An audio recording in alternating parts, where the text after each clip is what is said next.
கடைசி வரைக்கும் மைக்கே கொடுக்க மாட்டார்னு நினச்சேன். அதனால தான் அவர் கையிலேருந்து முதல்ல மைக்கை பிடுங்கினேன். சொல்கிறது நானும் வந்து ஏங்கி ஏங்கி ஏங்கி பாண்டே சார் பேச்சுக்காக பாண்டேவே இயங்கினார் தான், எப்போ சார் பேசுவார் அப்படின்னு. வெரி ஹாப்பிங்க, ரொம்ப சந்தோஷம், ரொம்ப பிரம்மாண்டம். இவ்வளோ பெரிய பிரம்மாண்டம் வந்து அரசியல் கட்சிகள் நடத்துறதுக்கு எவ்வளோ சிரமப்படுவாங்க நம்ம எல்லாம் கண்கூடாக பார்த்துருக்குறோம். ஆனால் அதை வந்து இந்த பென்டகன் நிறுவனம் நடத்தி காட்டியிருக்கு. எந்த அரசியல் கட்சியோடைய மாநாடை விட ரொம்ப பியூட்டிஃபுல்லான கூட்டம். ஒரு பெரிய முதலாளி அப்படிங்கிறவர் வந்து எப்போ பெருமை கொள்கிறார் அப்படின்னா தங்களுடைய தொழிலாளர்களை கௌரவிக்கும் போது தான். தொழிலாளர்களுடைய உழைப்பு இல்லாமல் எந்த முதலாளியுமே இல்லை அப்படிங்கிறது தெரியும். நீங்கள் ஒரு அற்புதமான உழைப்பை கொடுத்து உங்களுடைய முதலாளியை ஒரு மிகப்பெரிய உயரத்துக்கு கொண்டு போயிருக்கீங்க. பென்டகன் நிறுவனம் அவங்களுக்கு சப்ளை பண்ணக்கூடிய நிறுவனம். அவங்க எல்லாருமே வந்து சொன்னது போல் இது குறைந்தபட்சம் இன்னமும் 2 மடங்கு 3 மடங்கு அதிகமாக, குறைந்தபட்சம் அட்லீஸ்டாக பெரிய லெவலில் வளரப்போகிற ஒரு நிறுவனம் அப்படிங்கிறத பார்க்குறோம். அதுக்கு வந்து எல்லாருடைய அந்த vision and cooperation and perfection அது ரொம்ப முக்கியமானது. இந்த விருதுநகர் மண் ஒரு உழைப்பால் உயர்ந்த மண், நேர்மையால், நேர்மை என்றால் என்ன என்று உலகத்துக்கு காட்டிய மண், கர்ம வீரர் காமராஜர் பிறந்த மண். இன்னைக்கு வரைக்கும் யாராவது ஒருத்தர் நல்லாட்சி கொடுக்கணும்னு சொன்னாங்கன்னா காமராஜர் ஆட்சி தான் கொடுத்துன்னு சொல்ல முடியும், வேற எந்த வார்த்தையும் சொல்ல முடியாது. அந்த மாதிரி இந்த மண்ணை சேர்ந்த மகத்தான மனிதன் காமராஜர் பிறந்த மண் இந்த விருதுநகர் மண். அவர் மட்டுமல்ல, உங்களுக்கு தெரியும், இதற்கு முன்னாடி ரொம்ப காலத்துக்கு முன்னாடி நான் பிறந்த மண்ணாக இருக்கக்கூடிய ஸ்ரீவில்லிபுத்தூர் பாராளுமன்ற தொகுதியில் எல்லாமே ஒன்றா இருந்துச்சு. அதற்கு முன்னாடி பிரிவுபடாத ராமநாதபுரம் மாவட்டமாக இருந்துச்சு. அந்த பாராளுமன்ற தொகுதியில் போட்டியிட்டு வெற்றி பெற்றவராக இந்த மண்ணின் எம்பியாக பசுமன் முத்துராமலிங்க தேவர் இருந்திருக்கிறார். இந்த மண்ணில் ஜிடி நாயுடு போட்டிட்டு இருக்கிறார். அங்கேருந்து இங்கே வந்து இந்த மண்ணில் போட்டிட்டு இருக்கிறார். இப்படி மகத்தான மனிதர்களை சொந்தம் கொண்டாடக்கூடிய மண்ணாக இருக்கிறது. பக்கத்தில் இருக்கக்கூடிய சிவகாசி ஒரு இன்டர்நேஷனல் சிட்டியாக மாறி இருக்கிறது.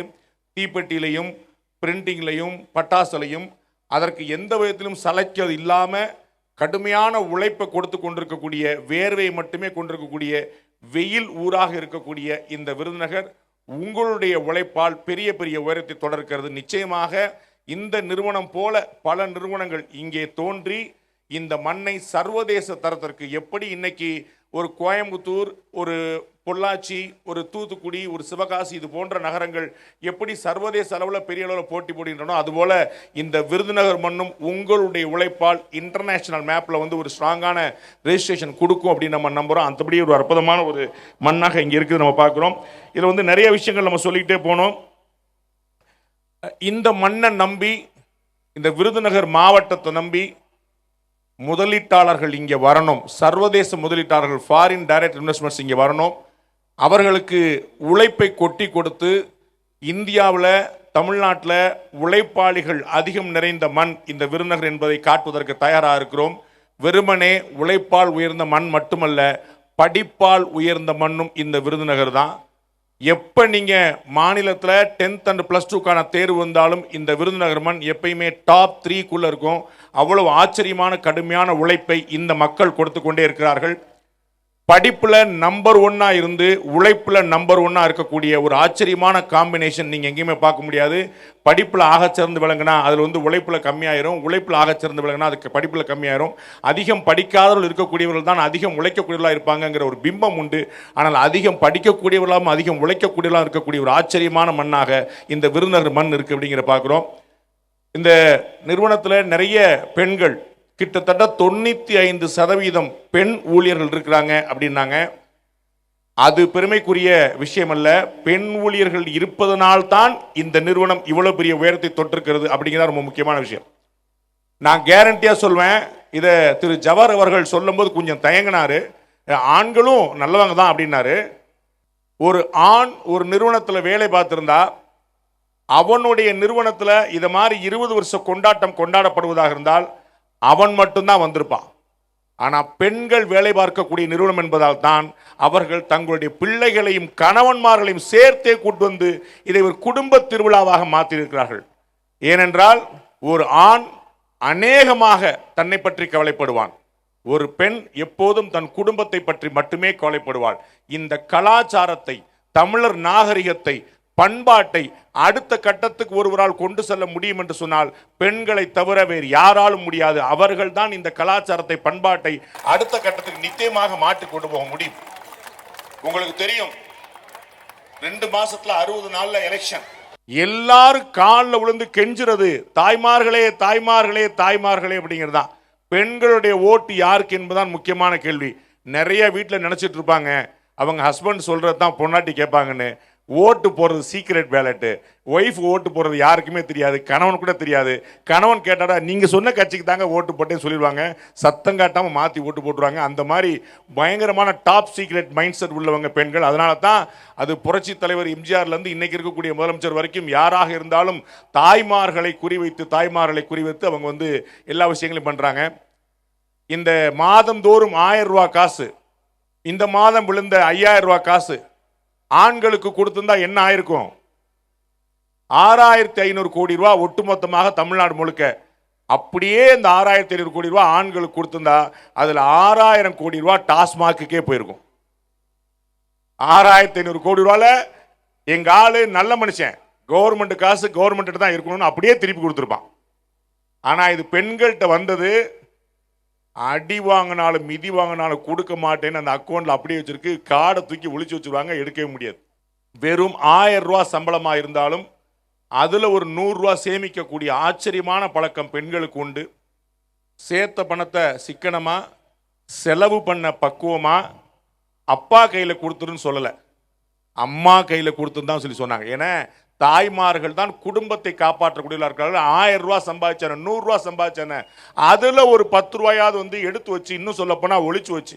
உங்களுக்கு தெரியும் 2006-11 இந்த நிறுவனம் ரொம்ப கஷ்டமான காலத்தை ஃபேஸ் பண்ணுச்சுன்னு நண்பர் பாண்டுரங்கன் சொன்னாரு. தமிழ்நாடே கொஞ்சம் கஷ்டமான காலத்தை தான் ஃபேஸ் பண்ணுச்சு. அப்ப நிறைய பவர் கட் இருந்தது, தொழில்கள் ரொம்ப மோசமான நிலைமையில் இருந்துச்சு பார்த்தோம்.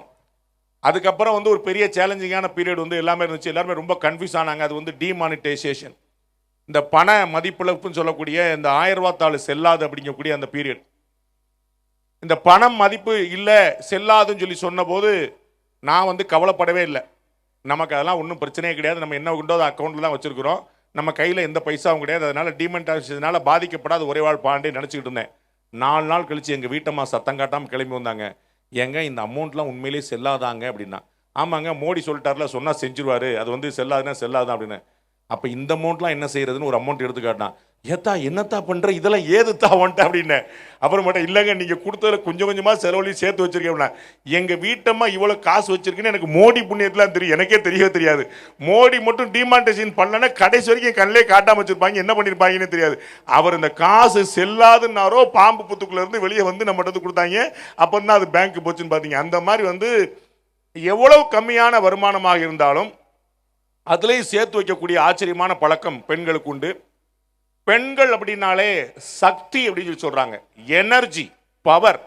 இது ஏதோ உசுப்பேத்துறதுக்காக சொல்லலை, இப்படியே பெண்களை சொல்லி சொல்லி சொல்லி சொல்லி வேலை வாங்கிட்டே இருக்காங்க அப்படின்னு நினைக்கிறதுக்கான விஷயம் இல்லை.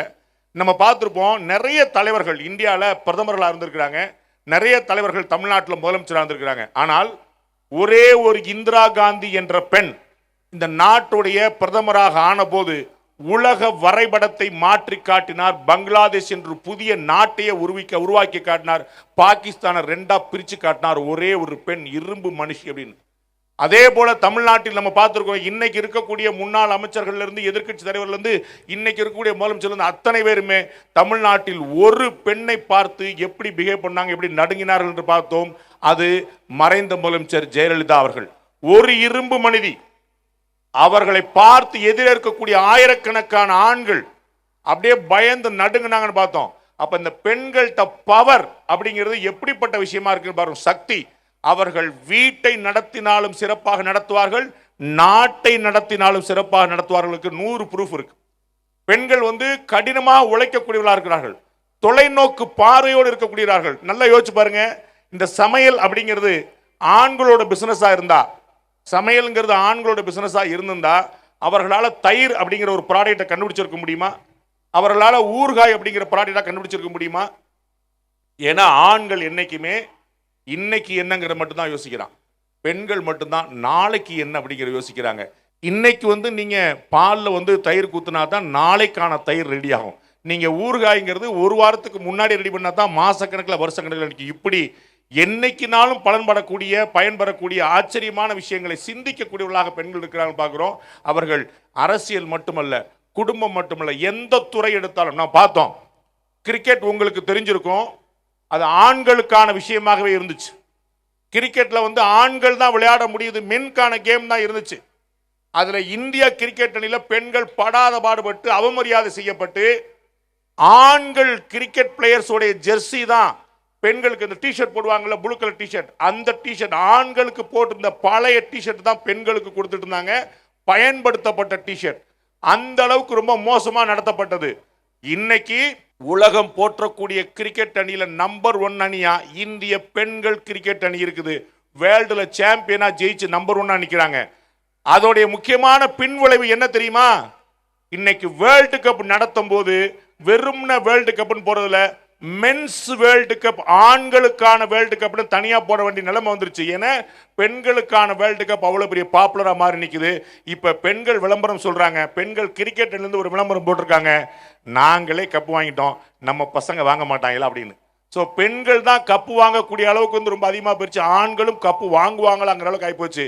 உங்களுக்கு தெரிஞ்சிருக்கும், மாணவ மாணவிகள் 10th + 2க்கான தேர்வுல டாப் 10 லிஸ்ட் எடுத்தீங்கன்னா 10ல் 7 பேர் பெண் குழந்தைகளா தான், பிள்ளைகளா தான் இருக்கிறாங்க. 10 மாணவிகள் டாப் 10ல தமிழ்நாடு அளவுல டாப் 10 எடுத்தீங்கன்னா 7 பேர் பெண்களா இருப்பாங்க. அது 10th இருக்கட்டும், +2 இருக்கட்டும், டிஎன்பிஎஸ்சி இருக்கட்டும், என்ன எக்ஸாமா இருக்கட்டும். தமிழ்நாடு அரசு என்ன பண்ணிச்சு தெரியுமா? எதுல பார்த்தாலும் வந்து டாப்ல வந்து நீட்டா இருக்கட்டும், எதுவாக இருந்தாலும் பெண்கள் இருக்கிறாங்க, பெண்கள் பயந்து போய் இந்த 1-2 ரேங்கே கொடுக்க மாட்டேன்ட்டாங்க. அந்த மாதிரி எங்க போட்டி வச்சாலும் அதுல பெண்கள் நம்பர் 1 நிக்கிறத பார்க்கிறோம். நான் இதற்கு முன்னாடி சென்னையில் வந்து RMZ மில்லேனியம் அப்படிங்கிற ஒரு பில்டிங்கில் வந்து நாங்கள் வேலை பார்த்துருந்தோம். எங்களுடைய தந்தி டிவி இருந்தது. யூ ஓன்ட் பிலீவ், பெண்கள் அங்கே வந்து மொத்தமாக ஒரு 10,000 பேர் 3 ஷிஃப்ட்டை வேலை பார்த்துட்டு இருந்தாங்கன்னு. அதில் கிட்டத்தட்ட 6,000 பேர் பெண்களாக இருந்தார்கள், 4,000 பேர் தான் ஆண்களாக இருந்தார்கள். நான் பல கல்லூரிகளில் என்னுடைய மோட்டிவேஷனல் ஸ்பீச்சுக்காக பல கல்லூரிகளுக்கு போயிருக்கேன். அங்கே பூரா நான் சொல்றது ஒன்னே ஒன்று தான், இந்த ஆண்கள் தயவு செய்து பிசினஸ் பண்ண கிளம்பிருங்க. ஏன்னா பெண்கள் வேலைக்கு வர துவங்கி விட்டார்கள்.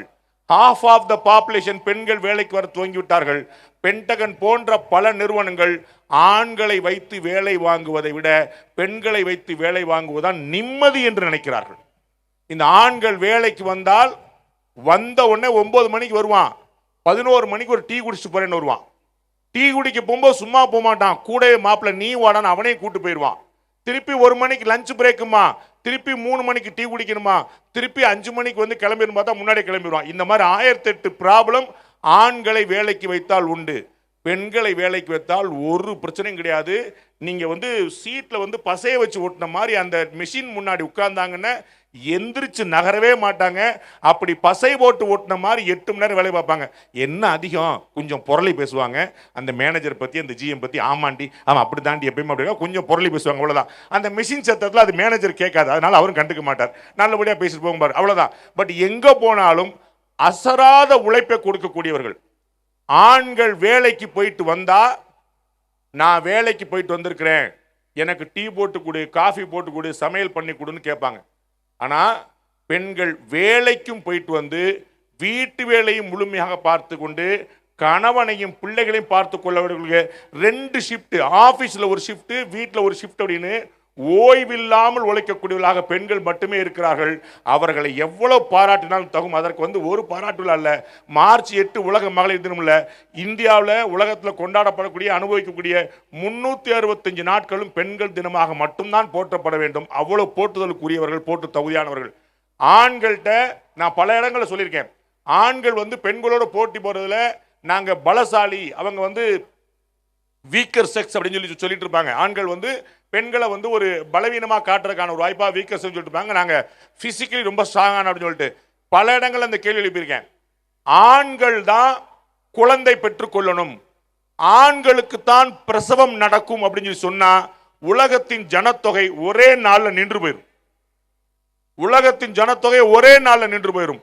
அந்த பிரசவ வழியை 10 மாதம் குழந்தையை வயிற்றில் சுமந்து அந்த 10வது மாதம் குழந்தையை இரத்தப்போக்கோடு உயிருக்கு போராடி மறு ஜென்மம் போல ஒரு குழந்தை பிறப்பை கொடுத்து அந்த வம்ச விருத்திக்கு பெண்கள் கடுமையான அந்த வலியை தாங்கக்கூடிய சக்தி பெண்களுக்கு இருப்பது போல உலகத்தின் ஒரு ஆணுக்கும் இருப்பதில்லை. அதனால் உலகத்தின் மிக வலிமையான உயிரினம் பெண்கள் தான் அப்படின்னு மறக்காம சொல்ல முடியும்.